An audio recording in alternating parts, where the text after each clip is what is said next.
Yes, mate, how's it going? My name's Lee, and welcome back to the FPL Punk YouTube channel. In today's video, I'll be taking a very early look at plays for Game Week 19. These include transfer targets you might want to buy, out-of-form players you might want to sell, and even some players you should wait on before making a final decision. If you're new to the channel, please subscribe down below for more FPL content. Anyway, let's rock and roll. Be strong.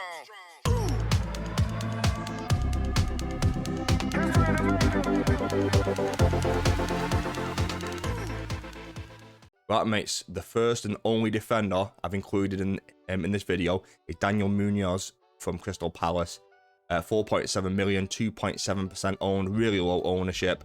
Palace are kind of hit and miss right now, and I've got them down as a buy just down to the fact that they've got good fixtures. And that's just kind of what I love about them. There'll be a few Crystal Palace players in this video. I think they're all pretty good just because they've got great fixtures. Munoz and Palace have been decent in kind of parts of the season. So Munoz himself has made 16 appearances so far in the league. He missed the last game due to suspension for picking up 5 yellow cards. So there's nothing to worry about from a suspension point of view. Like he's already served his ban now, so he's good to go for the foreseeable future. And yellow cards reset after the completion of the Game Week 19 game anyway. So as soon as you hit 19 games, then it kind of resets or it moves to 10 yellow cards instead. So far he's made 16 appearances with 3 clean sheets and 4 goal involvements. That's 2 goals and 2 assists with a total of 51 points. That's not bad considering how bad I think Crystal Palace have been. So his key stats per 90, he's conceded 1.4 goals per 90, and that matches their expected goals conceded per 90 of 1.4. He offers decent XG, he offers decent goal threat as opposed to assist and creative threat. So his XG is 0.18, which isn't bad. That's kind of like on par with someone like a Gabriel, but obviously Gabriel's come mostly from set pieces. Munoz is like 99% open play. Like I'm sure he might take the odd free kick from here today. I have no idea, but he's just so attacking from that right back position. Like he's almost like a right winger at times, and they've got a great run of games. Game Week 19, they're playing Southampton at home. He's predicted to get 4.9 points. Even Chelsea at home after that. Chelsea seem to be struggling a little bit when they do go away from home, like they drew 0-0 with Everton.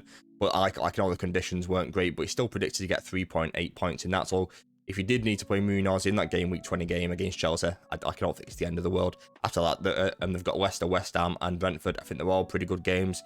I think you could play him in all 3 of those. So as a result, I think if you are looking for a defender like around this price point, and you've already got the likes of Gabriel and you've got the likes of Trent, that already seem like quite obvious buys, and you're not too concerned about doubling up on either of those defenses, then I think 4.7 million. I think Munoz is just I think he offers great value, to be honest with you. So that's the reason why I've got him down as a buy. Just before we move on to the actual midfielders, I want to look at some Saka replacements. I know like a lot of people have probably already sold him. We're not going to get a lot of news. So whether he actually even plays in the Ipswich game, like we still don't know. Like it's all kind of assumptions right now. So because I'm recording this so early on, if you are kind of clinging on to hope that he's going to play against Ipswich in Game Week 18 and he hasn't, then hopefully this section kind of helps. So I've kind of broke it down into 3 sections of premium, mid-price, and budget players. In the premium section, I think if you can get to the likes of Salah and Palmer, just makes so much sense just to move Saka to either one of those guys. Like I know they are more expensive, but those ones just seem quite obvious. Like I wouldn't look at someone like a Son or a Foden. Like I don't really like them, to be honest. Like I don't think they're going to do particularly well. Son, maybe I could maybe say gamble on Son. Like it just feels too risky. I could rather take a look at the mid-price guys, like at someone like a Bruno Fernandes or an Odegaard. I have got my personal rating underneath there, so obviously Salah and Palmer are both 3 stars. Bruno Fernandes and Odegaard are both 2 stars, and that's just because they're both on penalties. Like they're both probably say like the boring picks, you know. So I still like them as options. They're good from a price point of view. They're good from an ownership point of view. They take set pieces. Probably Odegaard's going to take all of Saka's set pieces now. So all those right-sided corners, probably on penalties as well. Like whether he shares them with some like a Jesus, like I'm not sure. So I like Odegaard from that point of view. Like he obviously plays in the better team. So whether you want to go for Odegaard or Bruno Fernandes, and that then obviously frees up a couple of million. So like if you are a couple of million short from taking another player to Trent or an Isak, or if you've got 2 midfielders, like if you've got like a Saka and an Mbumo, and you can take one of those guys to like a Palmer and move some money around. Like, I don't hate doing something like that. So although I think Bruno and Odegaard are good picks, they're just a little bit boring. They're probably what I'm going to go for, because I'm a bit boring sometimes. Probably more on the spicy and differential side is something like an Ismail Assar. I put him down as a 3-star option. I just down to the fact that Crystal Palace have got great fixtures. He's in great form. Great from a price point of view at 5.8 million. Great from an ownership point of view of 1.7%. Just looks really, really good. The only thing that would put me off personally is I still own Eberechi Eze. I've owned Eze since game week 4, and it's just been an absolute nightmare. I think he's got 2 returns. I think he's had more injuries than he's had returns over the last 13 game weeks or so. So that's the only thing that would put me off going for someone like an Ismail Assar. That I wouldn't want to have too many from the Crystal Palace attack. But it could still be an option for me. Like, if I want to free up some funds, like if I went for Ismail Assar, I'd have something like 4.9 million in the bank. So that's quite appealing, to be honest. And then and then we've got one of my boys in Ahmad, who's 5.4 million, 16.6% owned. Only gotten down as 2 stars, and that's just down to the fact that he's a bit hit and miss when it comes to form. Like he's a bit kind of inconsistent from that point of view, but when he does bang, like he bangs. And our fixtures probably aren't as good in like the short to medium term compared to Crystal Palace's, and that's the reason why he's a 2 and not a 3-star. Probably not as doesn't take a lot of set pieces either, but he's just so silky, mate. He's just so classy, and probably a little bit of a minutes risk. I didn't think Rashford was going to get any more minutes, but kind of with what Amarin said, and recently said that Rashford's going to play, and obviously Garnacho's going to play, so there's still competition for places for Ahmad. So whether Ahmad plays in the number 10 or one of the wing-back positions, like, kind of remains to be seen. Probably a little bit risky kind of going for Ahmad. Like, I think if I was going for a budget option, I'd go for Sarr. If I was going for a mid-priced option, I think I'd back Bruno, to be honest. Odegaard just kind of... I think the fact that he links up so well with Saka is going to hinder Arsenal more than people think. So as a result of that, I'd probably go Bruno over that. And obviously, if you can get to one of the premium guys, it makes so much sense. But Saka, for me, I don't think he's going to play against Ipswich in game week 18. So whether this bit is even relevant at all, hopefully it's helpful. If it is, leave a comment down below, drop a like, all the usual stuff, and let's take a look at some more midfielders. Although I've looked at some midfielders for Saka replacements, I wanted to kind of single out a couple of players, and one of those, and the first one, is James Maddison, midfielder for Spurs, 7.7 million, 10.6% owned. And he just feels like a strange one where if you would have just kind of mentioned him like off the cuff, I would have been like, no, don't buy him. But the more you kind of dig into him, and the more you look at his stats, and the more you look at his performances, like, I think you have to consider him. He's made 17 appearances so far in the league. Only 3 of those have come off the bench, so he's made 14 starts in the league. Like, I thought he'd only started 7 or 8 games. Like I'm just so surprised. Like, he started 14 games, and he's got 8 goals and 5 assists. So he's basically got 13 returns in 14 starts, and he's got a total of 97 points. Like, I just think we need to be considering him. Like he probably feels a bit more on the weight side of me. I can see the reason why you might want to just go and buy him straight away. I'd probably prefer James Maddison over the other Spurs midfielders. Heung-min Son or Brennan Johnson. I think Maddison's probably the best. Just like minutes wise, he's just kind of up and down. Like, he's like, some weeks he gets 90 minutes or close to, then other weeks he gets 59, then other weeks he gets 20. So it's like it's just kind of all over the place. We'll take a look, and we'll take another midfielder in a moment, like, who's got that exact kind of situation. But his data's pretty good, mate. Because in terms of his key stats per 90, between the weeks of game week 12 and 17, like, he's still getting 2.26 shots per 90 with 1.58 key passes. His XG is decent at 0.38. His expected assist is surprisingly low at 0.16. That is lower than his season average. So whether it's just kind of been specific games, obviously, and might they play some big games against Man City in there as well. So whether that's just kind of skewed that a little bit, like, I'm not sure. They haven't got bad games on paper either. So they've got Wolves at home, followed by Newcastle at home. I think both of those are good games. His predicted points are below, so he's getting 3.9 predicted points and 3.8 against Newcastle. And that's just down to the fact that the that the models don't expect him to play in it any more than about 60 minutes on average. So like it kind of brings everything down. I think if you was to bump that up to 90, I'd expect that to be around kind of 4.9, 4.8, kind of like around the 5 mark. But it's just the minutes, just a little bit all over the place. And I don't understand why he doesn't play a lot. Like this is the thing. Like we saw how good he was for Leicester. Like I don't understand why he doesn't play more minutes for the Spurs. And like maybe Spurs fans can kind of help me with this, because I just feel like I'm missing something, because I think it's class. Like every time I see him on the pitch, like he's just a beast.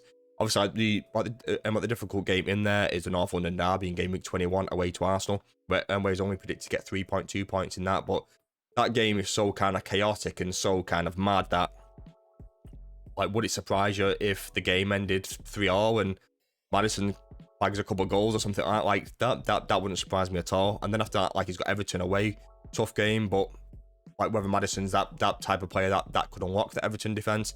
And then Leicester at home in game week 23, where he's predicted to get 4.3 points in that. So probably for me, it's probably a wait and see right now, and just see how he does over the next 3 games. See how he does in terms of minutes. But I think from 22, 23 onwards, where and like Spurs have got a little run there, I think we might need to consider him. Like he is ticking along really nicely, and he's getting more. He's getting way more returns than I thought he was getting, and he's starting more games than I thought he was as well. I just wish he played a little bit longer. So for me right now, as much as I like James Maddison as an option, and I wouldn't blame anyone if they do decide to go and get him, for me it's probably just a wait and see right now. The last midfielder I want to take a look at was Luis Diaz. Liverpool midfielder, 7.5 million, 18.6% owned, and he's got the exact same situation with James Maddison in terms of minutes. I've got him more down on the kind of the wait and see to like potential buy side of things, and that's just down to the fact that I just think Liverpool are a better team. I think they've got handful of better fixtures, and I think his minutes are probably a little bit more assured over the next few. He's made 17 appearances so far in the league. He's only made 11 starts, and 6 of those have come off the bench. 7 goals, 3 assists, total of 86 points.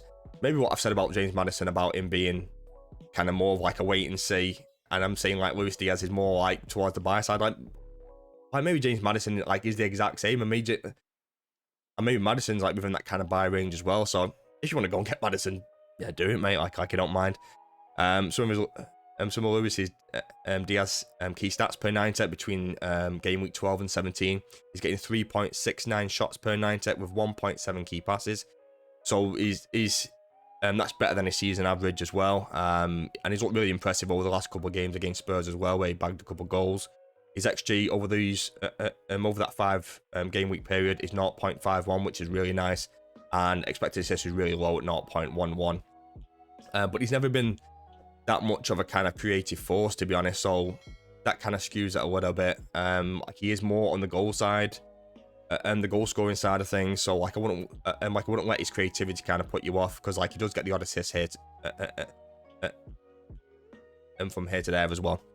So in game week 19 they're playing West Ham away, and in game week 20 it's Man United at home, followed by Nottingham Forest away in 21, Brentford away, which FPL consider a difficult fixture. I wouldn't put down as a red fixture, like it's probably more on the grey side of things, just because Brentford are so good at home.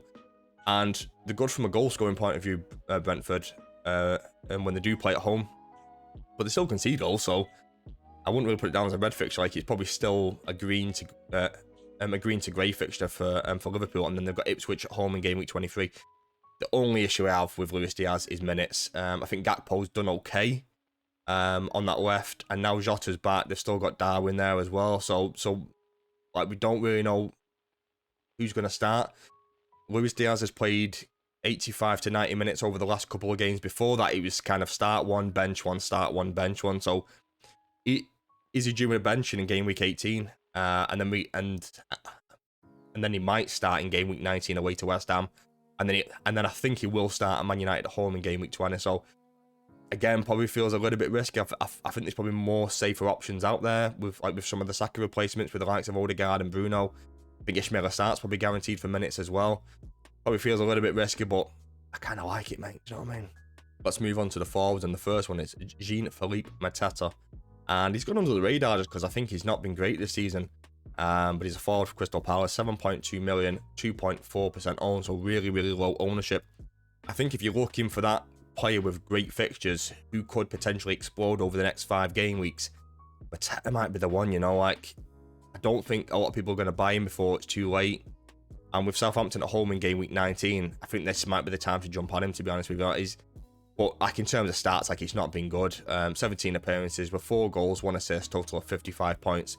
Key stats per 90 aren't bad over the last 5 game weeks or so. He's getting 2.34 shots per 90 with 1.44 key passes.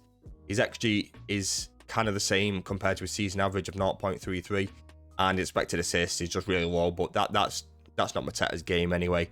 Only getting 3.2 points per match so far. Game week 19, Southampton at home predicted to get 5.9 points in that one. Great fixture for him. And then he's got Chelsea at home after that, where he's still predicted to get 5.1 points. And he's predicted to kind of get 5.1 to kind of 5.3, 5.4 in the majority of games after the Chelsea game. Just like him, mate. I think if he can get back to his goal scoring form from last season, where he got something like 16 goals and 4 assists in 25 starts, something like that. So I think if he can get to that, I think he'll be flying, mate. But whether he can and whether he does, like, remains to be seen. I think they're massively missing Eze. I think they need to get Eze fit as soon as possible, but I think they might rush him back too soon, and that's kind of what happened last time. I think they're desperate to get Eze back. I think if you're looking for a really kind of high risk, high reward kind of play, I think Mateta might be the one to go for. I think there's a lot of safer options out there, and we'll take a look at one in a moment. But I think between the likes of Jesus and Mateta, I'd go for Mateta over that one. I think Jesus minutes are just going to be a mess, like he's made of glass as well. So I like Mateta, mate. I'm just going to put it out there. I think if you've got the money, you can maybe move a couple of things around, and you're taking Saka down, someone like an Ismail Assar. I wouldn't mind it, mate. Like taking someone like a João Pedro up from game week 19 when João Pedro's not looked great, Brighton haven't looked great. The fixtures get a little bit tougher. Take João Pedro up to Mateta in game week 19. Yeah, I can see myself doing that, to be fair. Let's take a look at another forward. The last player I wanted to recommend was Chris Wood, and I think a lot of people that have sold him will be now looking to buy him sooner rather than later. Only 6.6 million, 24% owned, 17 appearances so far in the league.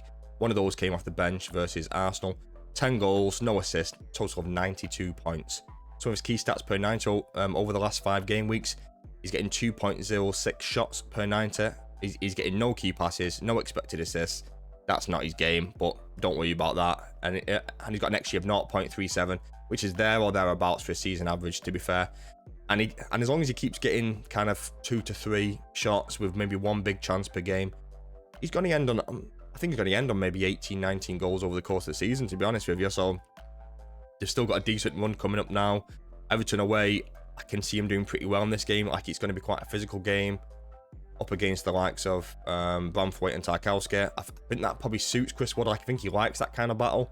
And then he's got Wolves away in game week 20, Liverpool at home in 21, Southampton at home in 22, and then Bournemouth away in game week 23. Still on penalties, and his predicted points range from about 5 to kind of 6.1, depending on the opposition.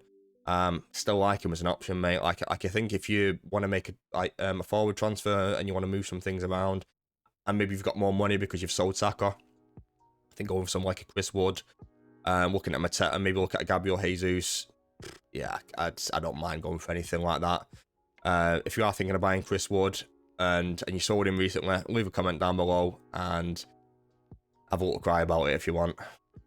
Right, mates, that's it for today's video. Hope you enjoyed. So today we looked at some early players for game week 19. I know it's really early, but this is the only time I could record, unfortunately. So if you enjoyed today's video, don't forget to subscribe, leave a like, and drop a comment down below. Have a good day. Good luck for game week 19. Merry Christmas. Peace and love.